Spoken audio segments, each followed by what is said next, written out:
Well, hello, my friends. How are you today? I'm Pastor Dave, and I'm really happy to see you.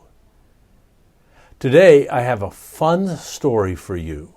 Maybe you remember a few weeks ago, I read the story of Raven and how people in the northwest part of our country told a story about how a bird helped the people find the sun.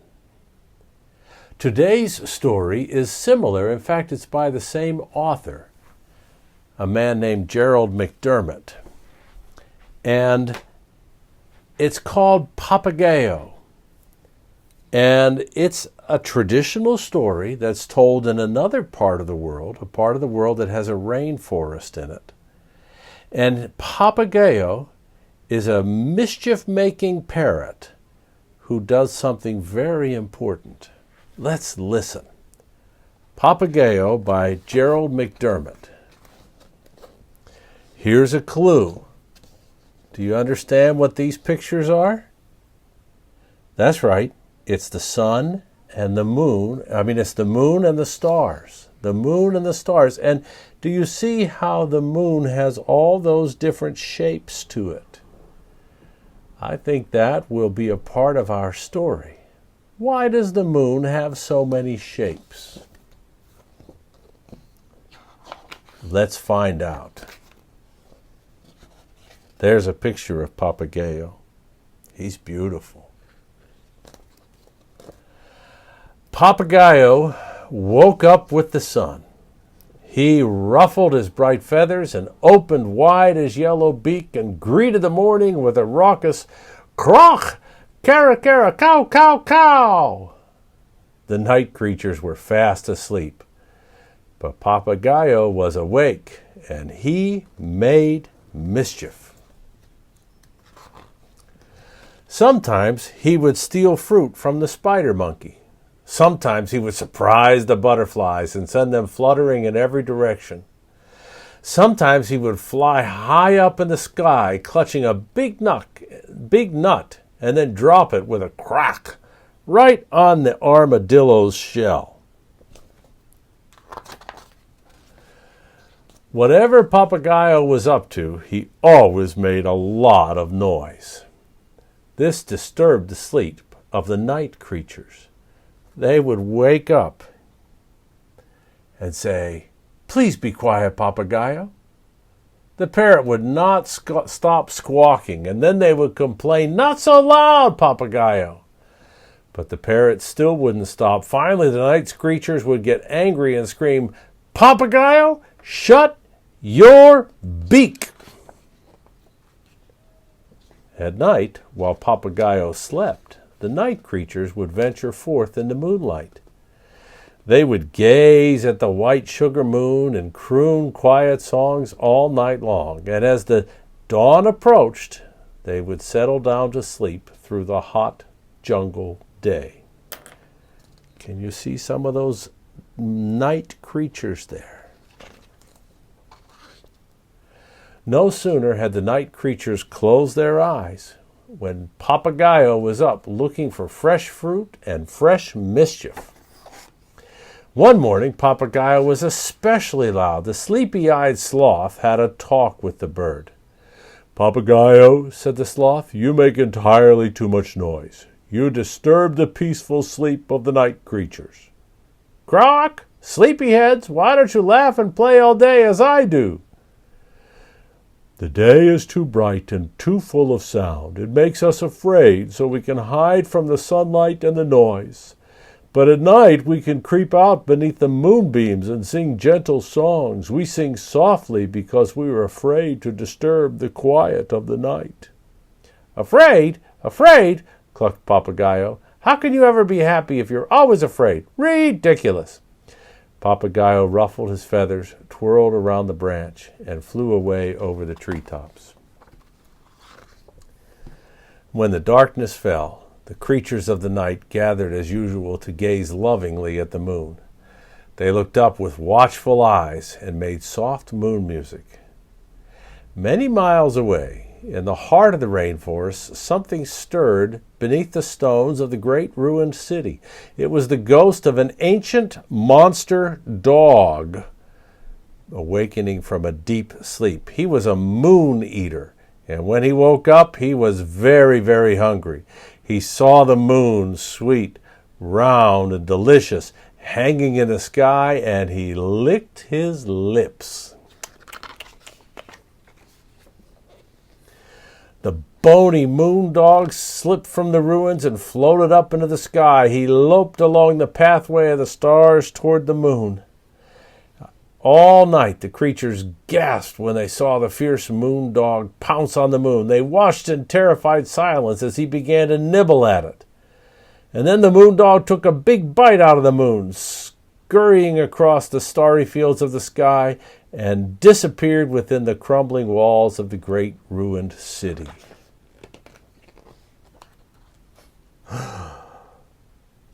The next night, the creatures of the rainforest gathered under the stars. Trembling, they looked up at the bite-sized shape that was missing from the moon.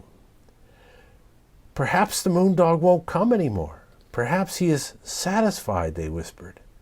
"We can't complain if just a tiny bit of the moon is missing. Perhaps our beloved moon will grow again and be full."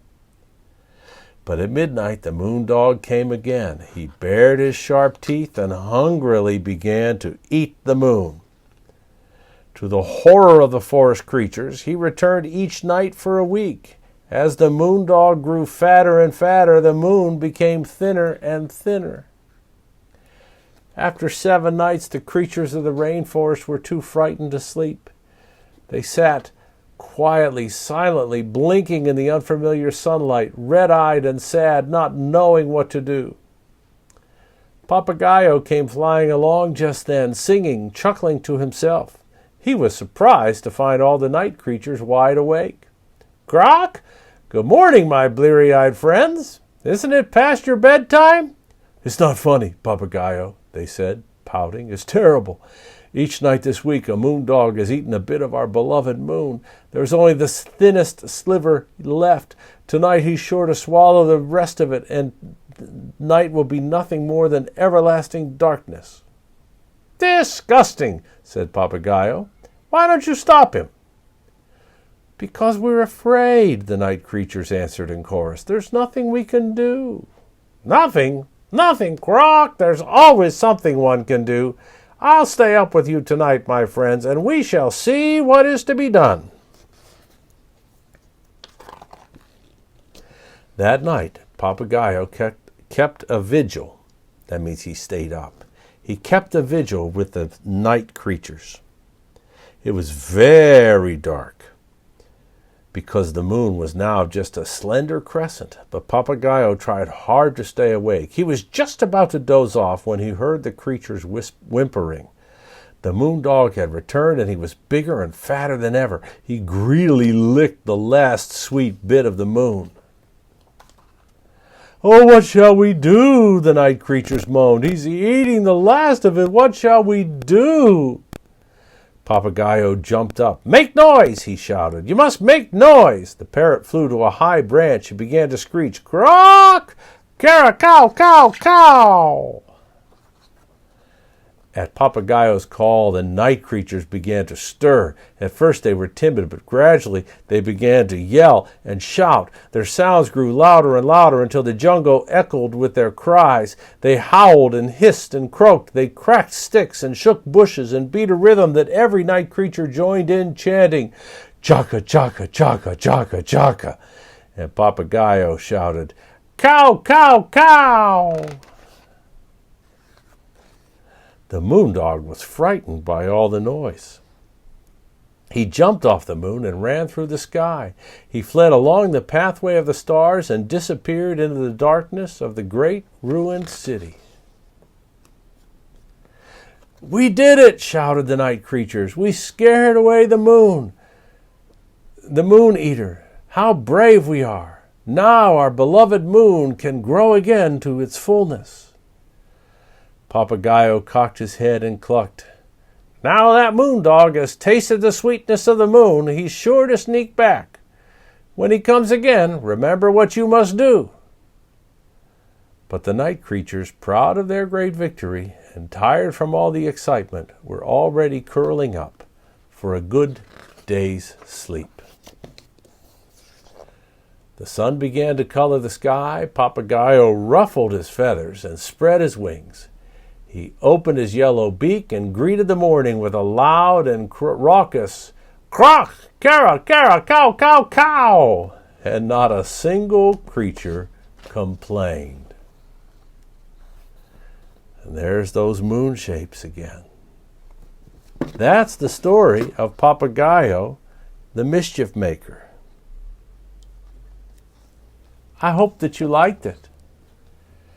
Do you think that there really is such a thing as a moon dog who comes and eats the moon? Is that why the moon changes size? No, I don't think so. But it's a fun way to think about how things might happen. If you ever are afraid in the night, you can always talk to one of the grown-ups who love you. And you can remember that you're not alone. And we can be glad for colorful friends in our life, maybe even like Papagayo. I'm Pastor Dave, and I'll see you tomorrow with another story. Goodbye.